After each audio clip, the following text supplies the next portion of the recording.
ақын, сазгер Гүлайым Жотаева Жүніс қызын ортаға қошеметтеп шақырайық.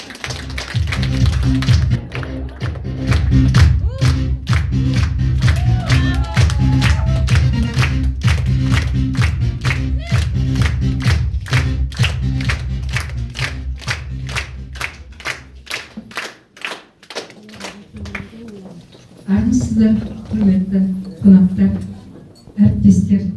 Сіздерді бүгін осы балапандардың ұясында 58-ші өркен балабақшасында көргеніме өте қуаныштымын. Ал келе жатырған еліміздің егемендігі мерекесі құтты болсын. Осы біздің болып жатырған іс-шара балапандарымыздың өнері, осы еліміздің егемендігіне арналған шағын ғана концерті деп түсініңіздер. Арасында кішкентай ғана тұсаукесер рәсімі болады. Соны сіздерге аяғына дейін көріп тамашалауларыңызға шақырамын. Көптен көп рахметімді айтамын.